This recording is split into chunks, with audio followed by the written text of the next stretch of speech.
Selamat pagi Ibu. Selamat pagi Bu. Oke, bagaimana kabarnya Bu? Sehat Bu? Sehat. Oke, terima kasih lah, puji Tuhan ya. Kita dalam keadaan sehat. Nah, kita sudah melakukan PGP ini lebih banyak daripada yang akan kita lalui. Akan kita jalani lagi.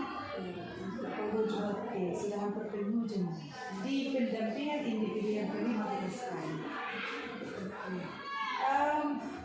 Menurut Ibu, apa saja proses yang sudah berjalan selama 1 bulan terakhir ini Bu, dan hal-hal yang diangkat sebagai capaian selama 1 bulan?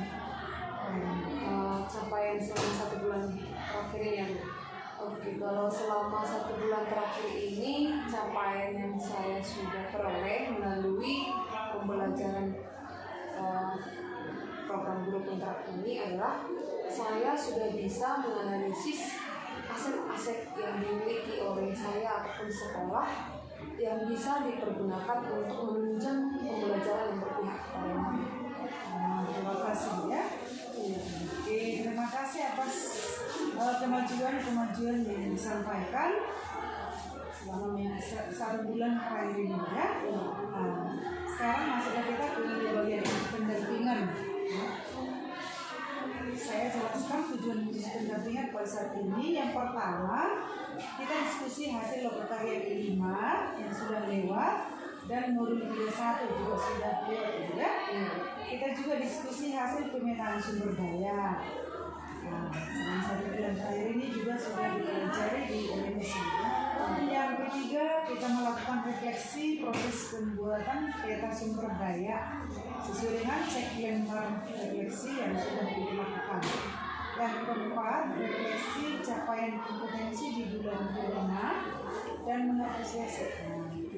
Dan kita ada motivasi dan juga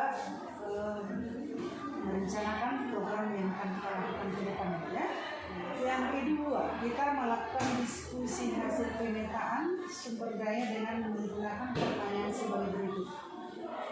Apa yang Ibu temukan ketika melakukan proses pemetaan sumber daya Ibu? Apakah hal-hal menarik dan khusus yang ditemukan? Iya, ketika dalam proses analisis aset yang kita miliki ternyata Ibu ada banyak aset yang kita miliki. Sudah kita miliki sebelumnya, tetapi belum dipergunakan secara maksimal untuk mendukung pembelajaran yang berpihak kepada murid. Oke, terima kasih ya. Jadi banyak rupanya sumber daya itu, tapi belum dimanfaatkan secara maksimal ya. Lalu yang berikut, perubahan apa yang Ibu harapkan dapat terjadi di lingkungan sekolah Ibu setelah Ibu mengetahui sumber daya yang ada, dan bagaimana Ibu mewujudkan perubahan tersebut? Yang saya harapkan perubahannya adalah aset-aset yang kita miliki tadi kita bisa manfaatkan dengan maksimal untuk menghasilkan untuk mendukung pembelajaran berpihak kepada murid. Dan harapan saya aset-aset tadi itu bisa memberikan dukungan. Oke, terima kasih ya. Memaksimalkan aset yang ada tersebut. Oke, terima kasih Bu. Bagaimana Ibu akan menggunakan hasil pemetaan yang diperoleh untuk memaksimalkan potensi sekolah? Nah, setelah saya menganalisis aset-aset yang dimiliki itu, saya akan mempertimbangkan aset mana yang paling baik dipergunakan sesuai dengan program yang kita buat nanti untuk meningkatkan pendidikan di sekolah ini. Oke, terima kasih ya. Ini cara yang dilakukan nanti untuk memaksimalkan potensi sekolah. Yang ketiga, refleksi proses pembuatan peta sumber daya dengan menggunakan pertanyaan sebagai berikut. Yang kita sekarang melakukan refleksi proses pembuatan peta sumber daya. Bagaimana proses Ibu dalam menemukan atau mengidentifikasi sumber daya yang ada di sekolah ini? Ya, jadi proses yang saya lakukan setelah pembelajaran khususnya melalui LMS, di sana kita diarahkan untuk bisa menganalisis aset yang kita miliki itu digolongkan menjadi 7 aset. Nah, dengan menggolongkan ketujuh aset ini, kita mampu menganalisis aset-aset apa saja yang kita miliki yang bisa kita pergunakan untuk Jadi setelah kita ketahui beberapa jenis dia, baru kita lakukan sesuai dengan langkah-langkah yang sudah diberikan dia. Lalu apa saja kendala dan tantangan yang ibu hadapi saat melakukan identifikasi sumber daya sekolah dan bagaimana ibu mengatasinya? Kalau dikatakan kendala sebenarnya tidak terlalu baik sih Bu, hanya saja kita memang ketika menganalisis itu kita harus benar-benar mengetahui aset yang kita miliki itu. Jadi kita harus mengumpulkan informasi sebanyak mungkin tentang aset yang kita miliki itu supaya kita nantinya bisa mempergunakannya dengan baik. Oke, terima kasih ya. Jadi diketahui dulu baru bisa lebih gampang untuk mengidentifikasinya. Apa pertimbangan ibu dalam menentukan sumber daya sekolah ini? Pertimbangannya adalah bagaimana aset itu bisa mendukung pembelajaran yang berpihak kepada murid. Bagaimana sumber daya itu nantinya bisa mendukung pembelajaran berpihak pada murid tadinya. Oke, terima kasih Bu atas hasil diskusi kita tentang proses pembuatan peta sumber daya. Lalu yang keempat sekarang kita melakukan refleksi proses pengambilan keputusan dengan menggunakan pertanyaan sebagai itu. Kalau menurut Ibu, adakah hubungan daripada pembuatan peta sumber daya dengan pengambilan keputusan ini? Pastinya ada hubungan dari ketika kita sudah mengetahui aset-aset yang kita miliki, maka dalam pengambilan keputusan kita pasti harus mempertimbangkan aset tadi supaya keputusan yang dihasilkan itu adalah keputusan yang benar-benar keputusan yang berpihak kepada murid. Oke, terima kasih ya. Pertanyaan yang pertama, berdasarkan hasil pemetaan yang Ibu lakukan, bagaimana hal tersebut mempengaruhi proses pengambilan keputusan yang dilakukan Ibu? Seperti itu tadi Bu, saya katakan ketika kita sudah mengetahui apa aset yang kita miliki, sudah menganalisisnya, dan sudah mengetahui bagaimana kemaksimalan daripada aset-aset itu bisa mendukung pembelajaran, maka dalam mengambil suatu keputusan, aset ini akan menjadi pendukung kita membuat suatu keputusan. Terima kasih. Berarti perlu diawali dengan pemetaan lalu keputusan ya. Apa hal yang menurut Ibu masih perlu dikembangkan atau perlu dievaluasi sesuai dengan pengambilan keputusan ini? Ya, dan setelah mempelajari hal ini melalui modul 3 ini, saya merasa ada beberapa hal yang perlu dikembangkan. Itu yang pertama tadi adalah bagaimana kita mampu memaksimalkan, mempergunakan aset yang kita miliki tadi untuk mendukung pembelajaran di sekolah. Itu yang perlu kita kembangkan. Oke, terima kasih Bu. Apa hal yang menurut Ibu mendukung keberhasilan dari keputusan yang diambil? Mendukung keberhasilan dari keputusan yang diambil. Itu juga Bu, kembali ke sana. Ketika kita sudah mengambil satu keputusan, maka kita pergunakanlah aset yang ada itu untuk melaksanakan daripada keputusan tadi. Oke, terima kasih ya. Adakah pengalaman yang terjadi baik dalam waktu dekat ataupun sebelum mengikuti pendidikan guru penggerak yang mencerminkan dilema etika, baik itu terkait murid maupun Provinsi Jawa Timur? Ya, tentunya pasti pernah Bu. Sebelum bahkan sesudah mempelajari modul ini pasti kita pernah mengalami dengan etika. Oke. Menurut Ibu, apakah proses pengambilan keputusan yang dilakukan sudah sesuai dengan prinsip dan langkah yang dipelajari di modul 31 ini? Pengalaman baru di bulan yang lalu seperti itu saya mengalami dilema etika, dan itu juga yang saya di tugas di LMS. Saya mengalami dilema etika terhadap peserta didik. Dan setelah mempelajari modul ini, memang mungkin sebelum mempelajari modul ini saya dengan gampang saja membuat suatu keputusan. Ya, mungkin menurut saya itu adalah keputusan yang terbaik. Tapi ternyata setelah mengingat kembali apa yang sudah dipelajari, yaitu 3 prinsip pengambilan keputusan dan 9 langkah jika dibutuhkan, akhirnya saya dalam pengambilan keputusan itu lebih berhati-hati, dan menurut saya setelah mempelajari itu saya bisa membuat suatu keputusan yang lebih beretika seperti itu. Oke, terima kasih ya. Apa hal yang menurut Ibu masih perlu dikembangkan atau perlu dievaluasi dari proses pengambilan keputusan ini? Ya, yang perlu dikembangkan terutama ketika kita mengalami dilema etika, di mana waktu yang kita butuhkan untuk menyelesaikan itu adalah singkat.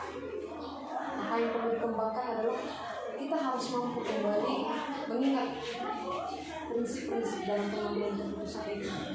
Jangan gegabah seperti itu. Dan juga tetap kita ingat ya, memang tidak boleh juga begini ya.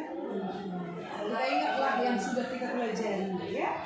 Nah, jadi berdasarkan pembelajaran yang sudah didapatkan sekarang ini, inilah model Ibu nanti sebagai pemimpin, ya.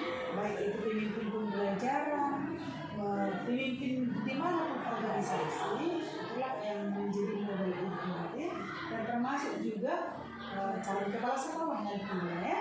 Nah, walaupun belum ada rencana untuk itu, tetapi sudah ada model. Jadi dimanapun kita perlu ada model, baik pemimpin di pembelajaran tadi, di rumah, juga di mana-mana di organisasi perlu kita miliki seperti itu. Yang kelima ya, kita melakukan refleksi pencapaian kompetensi bulan kelima berdasarkan lembar pengecekan mandiri kompetensi pada yang kelima itu dengan pertanyaan sebagai berikut. Apa saja pencapaian Ibu pada pembelajaran bulan ini? Sesuai dengan lembar itu, apakah sudah ada pencapaian pembelajaran di bulan ini? Pasti sudah ada. Sudah ada pertanyaan. Apakah terdapat tantangan dan kesulitan selama proses pembelajaran, dan bagaimana Ibu menanggapi tantangan dan kesulitan tersebut?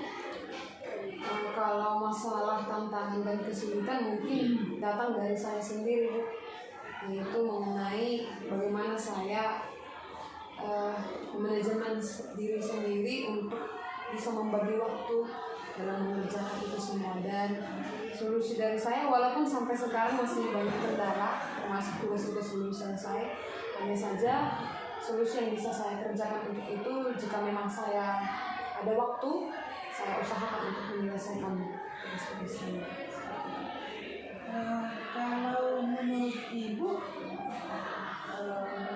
adakah yang ingin Ibu lakukan di sekolah ini nanti terlihat jelas perubahan sebagai tanda bahwa Ibu sudah mempelajari ini? Oke, kalau masalah program di sekolah dan terlihat jelas perubahan, karena kami juga berkolaborasi ada dengan teman CGP yang lain ada di sekolah ini, sebenarnya sekarang pun Bu sudah bisa dilihat, sudah ada program yang kami lakukan dan sudah ada perubahan. Tapi memang terutama pembelajaran di bulan ini kita dituntut untuk membuat suatu program, di mana program itu adalah program yang bisa mendukung dan pembelajaran yang berpihak kepada murid, dan kami sudah menyusun beberapa program. Semoga program itu bisa kami laksanakan nantinya. Dan ya, ini juga saya tambahin dulu sedikit. Menurut Ibu, lingkungan Ibu ini apakah termasuk sumber daya yang positif yang mendukung pembelajaran murid? pastinya iya, karena itu salah satu aset yang kita miliki. Iya, bagus ya. Kalau menurut ini sudah sangat mendukung ya. Bisakah masih kita tingkatkan daya dukung daripada sekolah ini untuk meningkatkan motivasi siswa untuk belajar di sini? Kalau untuk meningkatkan pasti bisa. Dari lingkungan lah, dari pembelajaran kita tadi sudah selesai. Dari segi lingkungan yang ada di sekolah ini, apa di bagian mana lagi yang bisa kita tingkatkan ini supaya termotivasi siswa itu semakin semangat semakin senang belajar di sini. Kira-kira ada Setelah menganalisis aset yang kita miliki, seperti yang saya bilang tadi Bu, ternyata ada beberapa aset yang kita miliki yang perlu kita perhatikan. Contoh salah satunya lingkungan. Nah, ketika kami mendapati bahwa ketika kami mendapati bahwa minat membaca atau literasi dari siswa itu sangat rendah di sekolah ini. Padahal sebenarnya kita memiliki perpustakaan. Tapi mungkin kami melihat mungkin saja mereka kurang tertarik membaca, bisa juga karena pengaruh lingkungan. Nah, jadi kami memperhatikan sekolah ini memiliki lingkungan yang asri. Ada beberapa pohon di setiap depan kelas. Jadi kami berencana bagaimana jika kita buat budaya literasi dengan mempergunakan tempat-tempat yang asri itu sebagai tempat pojok bacaan bagi siswa. Itu contohnya. Oke, terima kasih Bu sudah memberikan banyak pengalaman dan informasi juga ilmu yang didapatkan. Kita sudah berdiskusi untuk melakukan perubahan sekolah ini yang mengarah kepada pembelajaran yang berdampak kepada murid-muridnya. Terima kasih sudah banyak sekali yang dilakukan tanpa harus meminta bayaran begitu ya Bu ya. Nah, tanpa kita harus rela berkorban, pasti tidak bisa melakukan yang terbaik. Jadi perlu saya ingatkan kita di lomba karya ke-6 ini dipersiapkan dulu apa yang dibawa ke sana. Di samping lomba karya ke-6 kita juga nanti akan ada di lomba karya ke-7 yang diharapkan di sana apa yang telah kita lakukan dan produk-produk apa yang kita dapat. Ilmu juga boleh, produk juga boleh.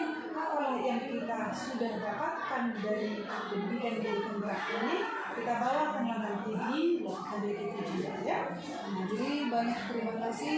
Tetap jaga kesehatan dulu ya. Kita bisa lulus dengan baik dan juga bisa sehat sampai selesai dan selamat berjaya ya. Oke, dan terima kasih.